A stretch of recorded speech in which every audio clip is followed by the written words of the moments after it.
Welcome back from your bike ride.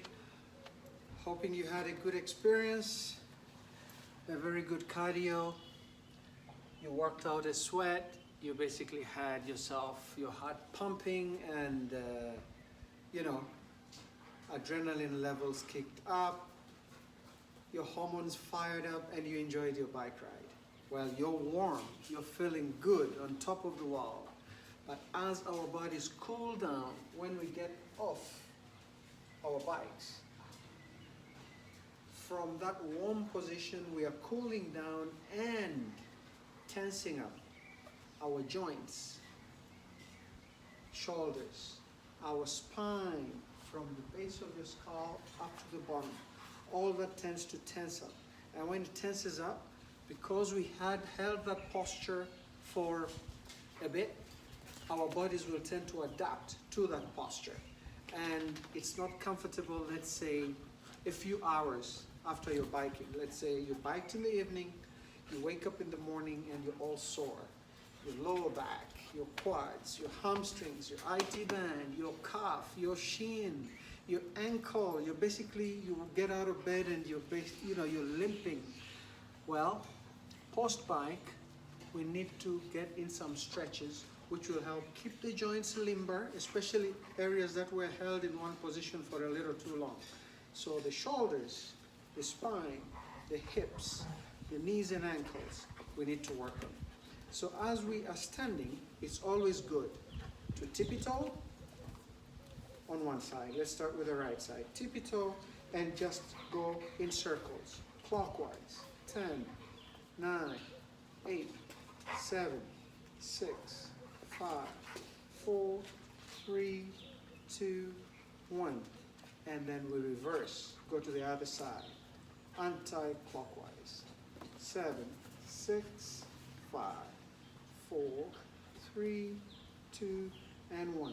This is non-weight bearing, so you're basically enhancing motion. And then we switch to the other side, the left. Tippy-toe, so you flex your knee, you're not bearing any weight on it, you're just enhancing movement. And clockwise you go. 10, 9, 8. Don't lift the leg off the ground.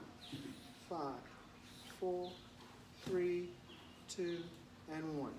And anti-clockwise. 5, 4, 3, 2, and 1. So these are non-weight bearing maneuvers, helping improve circulation of the synovial fluids within the joint, because the mortise is a pretty tight joint. We have quite movement, majorly dorsi and plantar flexion. So you plantar flex or dorsiflex. Those are the two major movements. So we don't have so much of a lateral. We get more compensatory movement from the hip. The knee is basically locked. It's the hinge. It's a hinge. So there, we're not going to do much, with the knee, unless if we engage the bigger muscles. All right? So we repeat that. 5, 4, 3, 2, 1. You want to wake up in the morning and you're able to locomote. So let's go the other way. 3, 2, and 1. To the left side. Let's go. 5, 4, 3, 2, and 1. Anti-clockwise. 4, 3, 2, and 1. So we have that 2 of those done. I started in this direction. I've faced you now. So let me face this way so that everybody has a good view of this. I'll get closer. Tippy-toe and round, clockwise. 10, 9. Just keep following through. 8, 7. It's a good pace. 6, 5, 4, 3, 2, and 1. To the left, foot forward, flex the knee on your tippy toes, and off we go. 5, 4, 3, 2, 1. Well, I may count 5 to 1, but I'm getting 4 in 1. So by 5, that's a good number. Or I may do 10 and it's 1 each. Or I may do doubles. It happens. Sometimes I lose count, but I make sure we get all sets in. All right? Okay. Now, we are going to get our feet not just shoulder length, but farther than shoulder length apart. So from the mid position, I'm going to my left. And what I'm going to do, I'm going to lean into that left hip. So here we are, feet together, away, and I'm leaning into that, and I'm kind of pushing my tushy back. And holding that for 5, 4, 3, 2, and 1. And slowly up and back.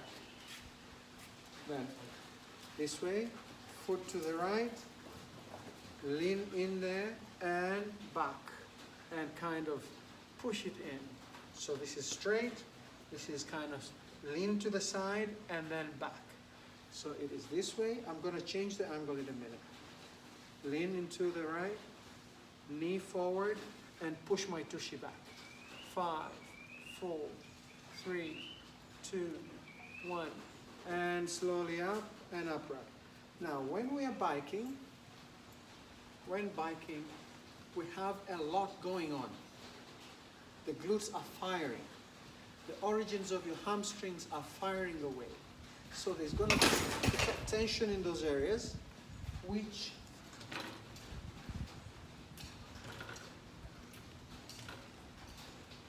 sorry about that.